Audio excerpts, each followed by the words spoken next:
ইনদা রাব্বিহিম জান্নাতু আদনিন তাজরি মিন তাহতিহাল আনহার খালিদিনা ফিহা আবাদা।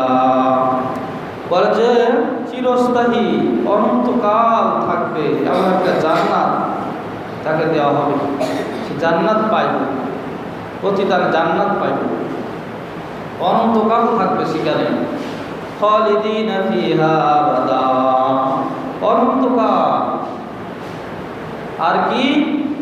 রাদিয়াল্লাহু আনহুম ওয়া রাদু আন যালিকা লিমান খাশিয়া রাব্বা। আল্লাহ তাআলাও তাদের প্রতি সন্তুষ্ট, তারাও আল্লাহ তাআলার প্রতি সন্তুষ্ট থাকবেন। এই সন্তুষ্ট আল্লাহ তাআলা সন্তুষ্ট হওয়া এটা বহুত বড় নিয়ামত। হাদিস শরীফে আসছে, বুখারী মুসলিমের হাদিস, আল্লাহ রাসূল বলেন যে জান্নাতীরা যখন নাকি জান্নাতে চলে যাবে, চলে যাওয়ার পরে আল্লাহ তাআলা তাদেরকে বলবে, তোমাদের কি আর কোনো চাওয়া পাওয়া আছে? তোমরা কি আর কিছু চাও? বলছে আল্লাহ তাআলা আর দরকার নেই, আমাদের তো অনেক দিয়েছেন, আর কি দিবেন? আমাদের জান্নাত দিয়েছেন, কত নাজ নিয়ামত, কত কিছু ভোগ করতেছি, আর কি, আমাদের আর কোনো চাওয়া পাওয়া নাই। আল্লাহ তাআলা তখন বলবে, তোমাদের একটা চাওয়া পাওয়া আছে, চাওয়াটা হলো আমার সন্তুষ্টি। সন্তুষ্টি কিন্তু বড় জিনিস। একটা মালিকের আন্ডারে আপনি কাজ করেন, আপনার অনেক চাওয়া পাওয়া সব দেয়, মোটা অঙ্কের টাকা দেয়, কিন্তু তার সন্তুষ্ট নয়, সবসময় রাগান্বিত হয়ে কথাবার্তা বলে, তা আপনি শান্তি পাবেন না। তদ্রূপভাবে আল্লাহ তাআলা বলতেছেন, তোমরা তো নিয়ামত পাইছো, ঠিক আছে, সব কিছু পাইছো, কিন্তু তোমরা আমার সন্তুষ্ট পাইছো কেন এ ব্যাপারে কোনো তো গ্যারান্টি দিই নাই তোমাদের।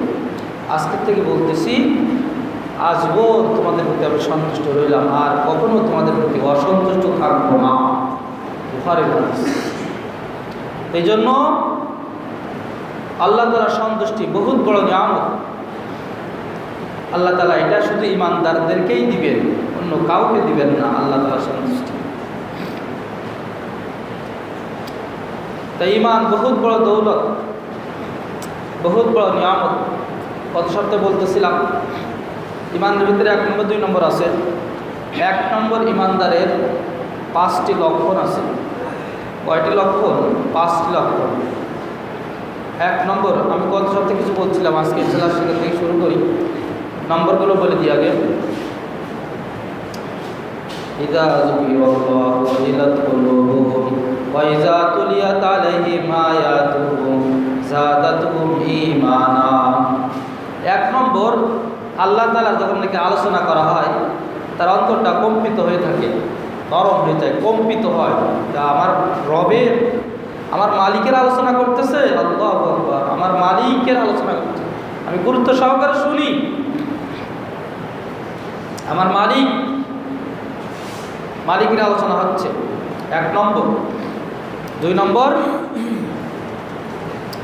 ওয়াইদা তুলিয়াত আলাইহি আয়াতুহু যাদাতুহুম ঈমানা।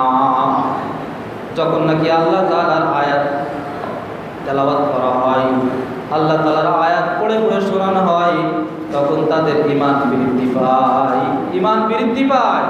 যাদাতুহুম ঈমানা। আপনার বলে ঈমান আবার বৃদ্ধি আবার কম কি? ঈমান বৃদ্ধিও হয়, কমও হয়। একটা মানুষ গুনাহ করতে করতে করতে তার ঈমানটা শেষ হয়ে যায়, ঈমানের বাতি নিভেই যায়। গুনার পরিবেশে থাকতে থাকতে, বদদিনী পরিবেশে থাকতে থাকতে তার ঈমানটা শেষ হয়ে যায়। আর একটা মানুষের ঈমান অল্প আছে, মনে করেন সে দিনদার পরিবেশে থাকতে থাকতে, দিনই কিতাবপত্র পড়তে পড়তে, কোরআন হাদিস পড়তে পড়তে তার ঈমানটা বৃদ্ধি পায়।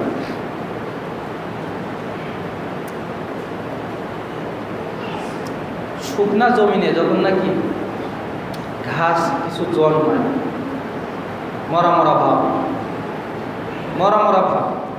যখন নাকি সার সেচ দেওয়া হয়, তখন সেগুলো কি হয়?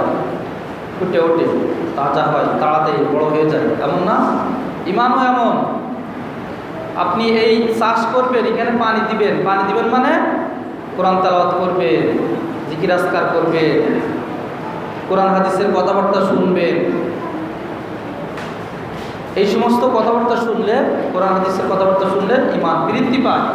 আল্লাহ তাআলা বলতেছেন, ওয়াইদা তুলিয়াত আলাইহি আয়াতুহু সাদাতুহুম ঈমানা, যখন নাকি তাদের উপরে কোরআন তেলাওয়াত করা হয়, এই সময় তাদের ঈমান বৃদ্ধি পায়। সাদাতুহুম ঈমানা, তাদের ঈমান বৃদ্ধি পায়। কিন্তু যাদের ঈমান নাই, তাদের ঈমানই নাই, কি বৃদ্ধি পাবে?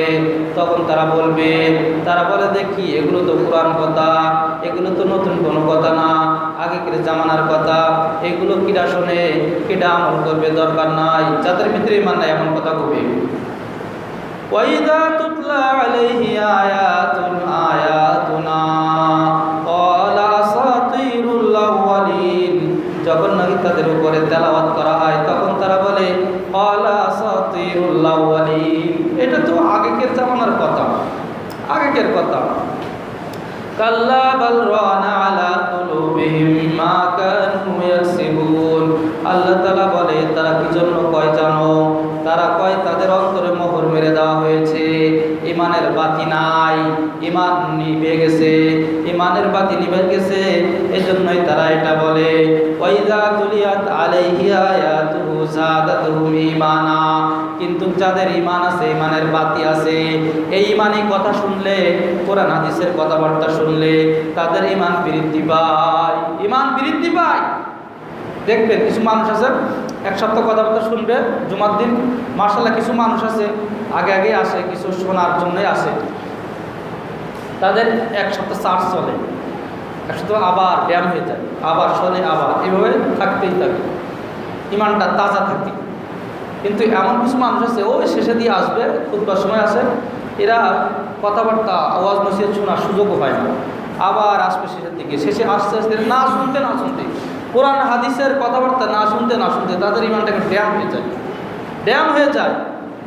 আল্লাহ তাআলা বলেন ওয়াইদা তুতলা আলাইহি আয়াতুহু যাদাতুহুম ঈমানা, তাদের ঈমানটা বৃদ্ধি পায়। ঈমানি কথাবার্তা শুনলে, ঈমানি আলোচনা শুনলে তাদের ঈমান বৃদ্ধি পায়। তারপরে কি? ওয়ালা রাব্বিহিম ইয়াতাওয়াক্কালুন, আল্লাহ তাআলার উপর তারা তাওয়াক্কুল করে, ভরসা করে আল্লাহ তাআলার উপরে। কয়টা দিতেছে গুনতেন? 5টি আলামত বলছি খাঁটি ইমানদার, 1 নম্বর ইমানদারের 5টি আলামত যার ভিতরে পাওয়া যাবে সে হলো খাঁটি ইমানদার, 1 নম্বর ইমানদার, 2 নম্বর না, 1 নম্বর ইমানদার। 1 নম্বরে আল্লাহ তাআলার আলোচনা করলে তার অন্তরটা কম্পিত হয়। 2 নম্বর কোরআন শরীফ তেলাওয়াত করলে তার ঈমান বৃদ্ধি পায়। 3 নম্বর আল্লাহ তাআলার উপরে পূর্ণ ভরসা, কিছু না, আমাদের তো কিছু ভরসা আল্লাহর উপরে, কিছু পকেটের উপরে, কিছু মখলুকের প্রতি, কিছু আল্লাহর প্রতি, খালেকের প্রতি, এমন না, পূর্ণ তাওয়াক্কুল। আমি ডাক্তারের কাছে গেছি, আমার আপনার এগুলো আলোচনা হয় না বিধায় এগুলো হয় আমাদের ভিতরে। যাদের ঈমান দুর্বল তারা এটা কয় যে পূর্ণ আস্থা ডাক্তারের প্রতি, পূর্ণ আস্থা ওষুধের প্রতি। ভালো ডাক্তারের কাছে গেছিলাম বিধায় রোগীটা বাঁচছে, না এতে বাঁচত না, বলো না, শিরিক করলেন আল্লাহ তাআলা। ভালো গাড়িতে উঠবো, ভালো গাড়িতে উঠলে অ্যাক্সিডেন্ট হয় না, অ্যাক্সিডেন্ট এই নর্মাল গাড়িতে উঠলে অ্যাক্সিডেন্ট হয়, এগুলো মানুষ মারা যায়, অনেক ক্ষয়ক্ষতি হয়। এই ক্ষয়ক্ষতির মালিক, হায়াত মৌতের মালিক, সে খারাপ গাড়িকে বানাইছে। কিন্তু ভালো গাড়িও যে হয় এটা তার মাথায় ধরা না। এটা গাড়িতে দিলে বড় বড় বিমানও তো হয়, বিমানও তো অ্যাক্সিডেন্ট হয় না? তাহলে কি করবেন? এটা মালিক কে? আল্লাহ। এটা পূর্ণ আস্থা নেই আল্লাহ তাআলার প্রতি, যে হায়াতের মালিক মৌতের মালিক আল্লাহ তাআলা, পূর্ণ আস্থা নেই। এটা পূর্ণ আস্থা থাকতে হবে, পরিপূর্ণ তাওয়াক্কুল, আল্লাহ তাআলার উপর ভরসা, আল্লাহ তাআলার। গত সপ্তাহে বলছিলাম মনে হয় যে কাফের মুশরিকরা যখন নাকি নৌকাতে ওঠে তখন আল্লাহকে খুব ডাকে, দাআউল্লাহ মুখলিসিনা লাহুদ্দিন, খুব খালেস ভাবে আল্লাহ তাআলাকে ডাকে, আল্লাহ বাঁচাও। ওই ফাইজা নাজ্জাহু মিনাল বাররি, যখন নাকি এই নদী থেকে যখন নাকি মুক্তি পেয়ে উপরে উঠে যায়, তখন ইজাহুম ইশরিকু, তারা শিরিক করে। কেমনে? যে না, কাপ্তানটা খুব ভালো ছিল, ড্রাইভারটা খুব ভালো ছিল, এই জন্য বেশি আসতে, না এতে বাঁচার কথা ছিল না। তাহলে কার আল্লাহর উপর পূর্ণ তাওয়াক্কুল আছে? ওই ড্রাইভারের প্রতি, ভালো ড্রাইভার, ভালো কাপ্তান, এর প্রতি তার পূর্ণ। এমন হলেই হবে না। পূর্ণ ইমানদার এমন নয়। পূর্ণ ইমানদার কবে? যে না, এক